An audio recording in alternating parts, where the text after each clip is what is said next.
second aspect pertains to the nuclear side, and we have yesterday signed agreements which would take the Kudankulam project forward. ये कोई नहीं सोच रहा था कि इंडिया और रशिया के बीच न्यूक्लियर प्लांट की डील हो जाएगी, तो ये की डील भी साइन हो गई है और इसके ऊपर डॉक्टर जयशंकर ने कहा है रशिया एक्सेप्शनल पार्टनर। अगर इंडिया के फॉरेन मिनिस्टर डॉक्टर जयशंकर की बात करें, रशिया के विजिट पे हैं और न्यूक्लियर पावर प्लांट की डील की है उन्होंने रशिया के साथ, जो कि तमिलनाडु में बिल्ड करने जा रहे हैं। जबकि दूसरी साइड पे अगर पाकिस्तान के प्राइम मिनिस्टर विजिट करते हैं रशिया और सिर्फ ऑयल लेने की बात करते हैं तो उन्हें प्राइम मिनिस्टरशिप से ही उतार दिया जाता है। भारत में 2 रशियन रिएक्टर्स ऑलरेडी हैं, न्यूक्लियर रिएक्टर्स, जिससे कि बिजली उत्पन्न होती है। 4 बन रहे हैं। इसके अलावा क्या हो रहा है कि भारत ने और डील साइन करी है डिफेंस के बारे में, डिफेंस मैन्युफैक्चरिंग के बारे में, एनर्जी के बारे में, और भी कई सारी चीजें हैं जिसके बारे में रूस और भारत की बातचीत हुई है। और यह निर्णय लिया गया है कि इन मामलों को लेकर भारत और रूस एक साथ आगे चलेंगे। आप सारे के सारे कंफ्यूज और नर्वस हैं, आपको बिल्कुल नहीं पता कि क्या होना है, हमारी डायरेक्शन क्या है। ये तो आजाद हुए ही नहीं है, ये ज़हनी तौर पे गुलाम है। इसका क्या करेंगे आप? वो मुल्क के जो इंडिपेंडेंट रहे, अपनी इंडिपेंडेंट पॉलिसीज बनाए, वो हमें इंडिया नजर आता है। आज अगर पूरी दुनिया में इंडिया के रिलेशंस की बात करें, फॉरेन अफेयर्स की बात करें। नमस्कार दोस्तों, हमारे विदेश मंत्री जयशंकर जी इस समय रसिया के 5 दिन के दौरे पर गए हुए हैं, जो कि वहाँ पे कई बहुत सारी ट्रेड रिलेटेड और न्यूक्लियर प्लांट रिलेटेड डील हुई है, जिसको देखकर अमेरिका भी परेशान है और पाकिस्तान भी। पाकिस्तान तो ये बोल रहा है कि कल को तो भारत अमेरिका के साथ था और आज रूस के साथ भी वो ऐसे कैसे रह सकता है। अमेरिका उसको कुछ नहीं बोल रहा और इतने बड़े न्यूक्लियर समझौता कर रहा है और ऐसी ऐसी बातें कर रहा है। भारत ये कैसे मैनेज कर लेता है 2 दुश्मन देशों के साथ भी। दोस्तों चलो एक बार पहले वीडियो देख लेते हैं, फिर बात। Things are very good, very strong. We deal with each other very openly, very confidently. अगर इंडिया के फॉरेन मिनिस्टर डॉक्टर जयशंकर की बात करें, रशिया के विजिट पे हैं और न्यूक्लियर पावर प्लांट की डील की है उन्होंने रशिया के साथ, जो कि तमिलनाडु में बिल्ड करने जा रहे हैं। जबकि दूसरी साइड पे अगर पाकिस्तान के प्राइम मिनिस्टर विजिट करते हैं रशिया और सिर्फ ऑयल लेने की बात करते हैं तो उन्हें प्राइम मिनिस्टरशिप से ही उतार दिया जाता है। भारत में 2 रशियन रिएक्टर्स ऑलरेडी हैं, न्यूक्लियर रिएक्टर्स, जिससे कि बिजली उत्पन्न होती है। 4 बन रहे हैं। इसके अलावा क्या हो रहा है कि भारत ने और डील साइन करी है डिफेंस के बारे में, डिफेंस मैन्युफैक्चरिंग के बारे में, एनर्जी के बारे में, और भी कई सारी चीजें हैं जिसके बारे में रूस और भारत की बातचीत हुई है। और यह निर्णय लिया गया है कि इन मामलों को लेकर भारत और रूस एक साथ आगे चलेंगे। आप अभी तक मैंने जिस तरह आपको अर्ज किया था कि फाइनेंशियल बैंक्रप्सी के हल है, फाइनेंशियल बैंक्रप्सी के हल होते हैं 20-20, 30-30 साल के अंदर। मैंने देखा कि कंट्री रिवाइव करके दोबारा अपनी इकॉनमी ठीक, लेकिन अपनी मॉरल बैंक्रप्सी का क्या करेंगे आप? मॉरल बैंक्रप्ट हो चुके हैं, बिल्कुल कोई मोरालिटी है ही नहीं। बस ये मैं आपको यही तो कहता हूं, यही तो इश्यूज हैं कि आप कहते हैं कि दुनिया से लड़ाई है, जंग है, साइंस के साथ आपका दुश्मनी है, इंग्लिश के साथ दुश्मनी है, और आप कहते हैं कि हमारी जबान ही बोली जाए, हमारा फेथ ही हो सारा कुछ। आप कहीं भी मिडिल ग्राउंड पे आना नहीं चाहते। इंडिया रशिया साइन की डील फॉर न्यूक्लियर प्लांट। ये नहीं सोचा जा रहा था कि रशिया और इंडिया के बीच कोई न्यूक्लियर प्लांट पर डील होने जा रही है। कुदनकुलम प्रोजेक्ट तमिलनाडु में ये जो बात की जा रही है, इसके मुतालिक उन्होंने बताया है कि ये डील की है और बहुत ही इंपॉर्टेंट ये डील साइन की गई है और उसमें जो सेरेमनी हुई है उसके बीच ये डील साइन हुई इंडिया और रशिया के बीच। इंडिया जो है वो इस वक्त सिर्फ यही नहीं कि रशिया के साथ उसने ये एक की डील साइन की है जिसके मुतालिक इससे पहले इल्म नहीं था, इतना ज्यादा बात भी नहीं की गई थी। लेकिन इसी के साथ मैं देख रही थी कि एक और खबर भी है कि इंडिया सिर्फ ऐसा नहीं है कि किसी एक ही कंट्री के साथ, जैसा डॉक्टर जयशंकर ने जो अभी जो फरमाया बिल्कुल वही मैं बात कर रही थी। उन्होंने कहा कि अमेरिका के साथ भी जो स्पेशल पार्टनरशिप है, रशिया के साथ भी स्पेशल पार्टनरशिप है, अच्छा बुरा वक्त आता रहता है, लेकिन जो हमेशा से हमारे साथ जो खड़ा रहा वो कंट्री जो है वो रशिया है। आज अगर पूरी दुनिया में इंडिया के रिलेशंस की बात करें, फॉरेन अफेयर्स की बात करें, फॉरेन जो उनकी पॉलिसीज की बात करें, बहुत डिफरेंस नजर आता है एज कंपेयर टू पाकिस्तान। क्या पाकिस्तान की कोई फॉरेन पॉलिसी है भी है या नहीं? क्या पाकिस्तान आज भी अमेरिका के इशारे पे, चाइना के इशारे पे चल रहा है एज कम्पेयर टू इंडिया? अगर बात करें, उनके यूएस के साथ भी रिलेशन बेहतर हैं, उनके चाइना के साथ भी, चाहे जो भी मामला हैं, लेकिन ट्रेड चलती है, और जो रशिया के साथ रिलेशन है सबके सामने। इसलिए ये बताएं क्या वजह है कि एक कंट्री है, एक ही साथ हम मतलब डेवलपमेंट का सफ़र स्टार्ट किया 1947 में, आज वो जाके न्यूक्लियर पावर प्लांट की डील करता नज़र आ रहा है और पूरी दुनिया में ओपनली वो अनाउंस करते हैं, ठीक है। दूसरे नंबर पे कंट्री पाकिस्तान है, हमारे प्राइम मिनिस्टर जाते हैं तो सिर्फ ऑयल लेने की भी बात करते हैं, तो वापस आते हैं तो जेल में। इसकी वजह, सबसे बड़ी वजह तो मुझे ये समझ आती है कि इंडियंस इंडिपेंडेंट है, एक चीज़ खुद मुख्तार है, हम लोग खुद मुख्तार नहीं है। और इसके ऊपर डॉक्टर जयशंकर ने कहा है Russia exceptional partner, special partner कहा गया है। तो इंडिया वो मुल्क है जो धड़ल्ले से अमेरिका को भी स्पेशल पार्टनर कहता है और रशिया को भी स्पेशल पार्टनर, एक्सेप्शनल पार्टनर कहता है और कह सकता है।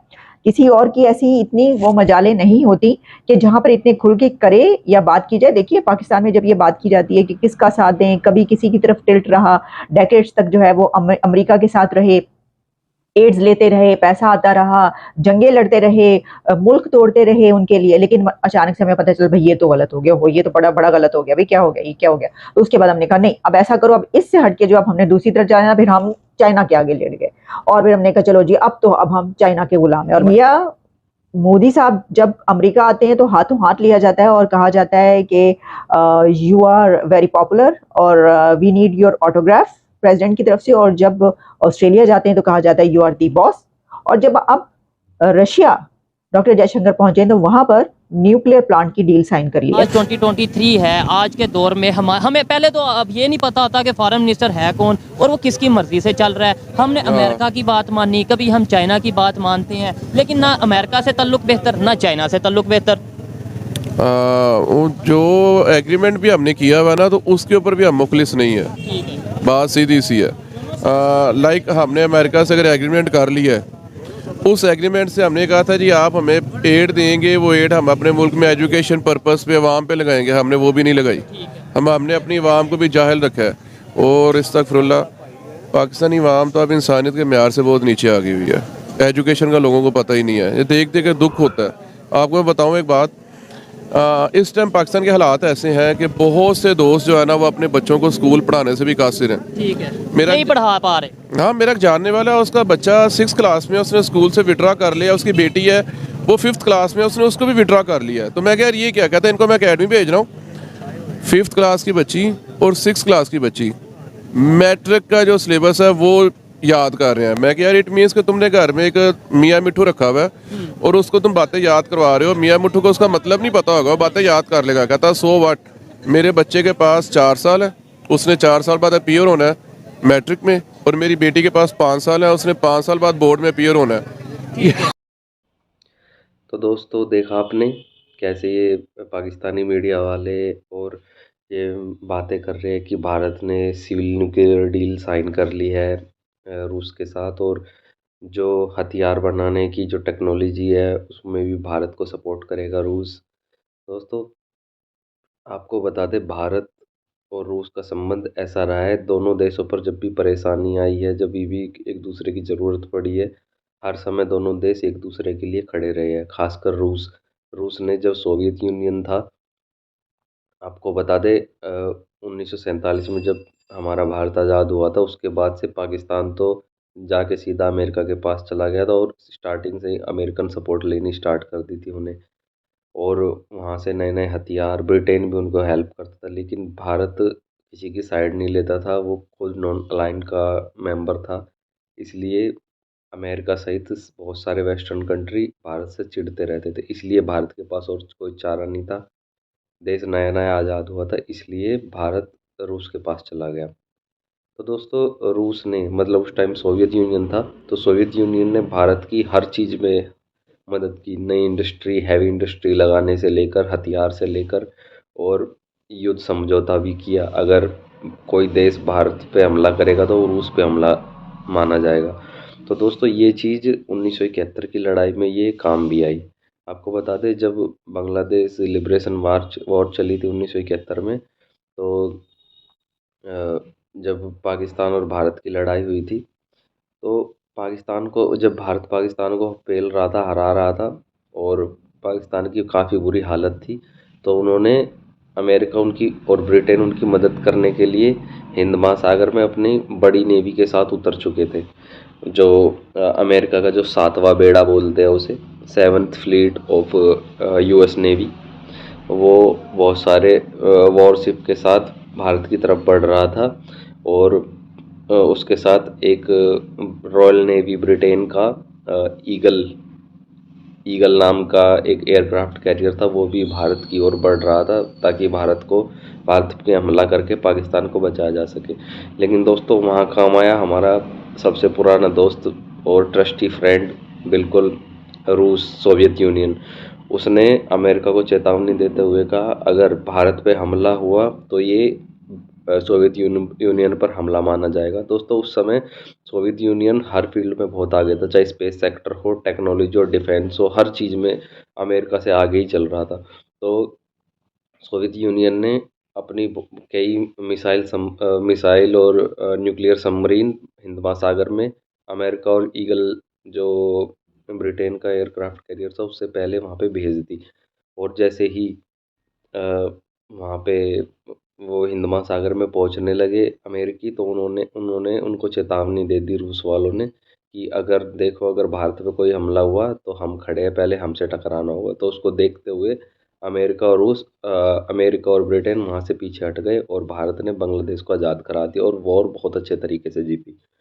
तो उसी बात को लेकर आज भी भारत में बच्चा बच्चा उसको रूस को अपना दोस्त मानता है और अमेरिका से आज भी वही है, क्योंकि हम क्योंकि बोला जाता है अमेरिका कभी भी किसी का सगा नहीं रहा और पूरी दुनिया में वो ऐसे ही करता रहता है, सिर्फ अपना काम निकालता है और चल देता है। लेकिन रूस एक ऐसा देश है जिसने भारत की हर मदद की है, चाहे वो जब भारत ने परमाणु धमाके किए थे 1999 में, उस टाइम पे भारत को बचाने के लिए उसने यूएन में वीटो भी किया। भारत को बचाने के लिए रूस ने बहुत सारे वीटो किए हमेशा, और इसको भारत हमेशा याद रखता है। इसलिए भारत ने अमेरिका को दरकिनार करते हुए आज भी रूस में जाकर, मॉस्को में जाकर हमारे एस जयशंकर जी ने कहा कि ये हमारी दोस्ती सदाबहार दोस्ती है, हम पुराने दोस्तों को नहीं भूलते। एक ऐसे ट्रस्टी दोस्त जो हमेशा हमारे हर हालात में साथ खड़ा रहा।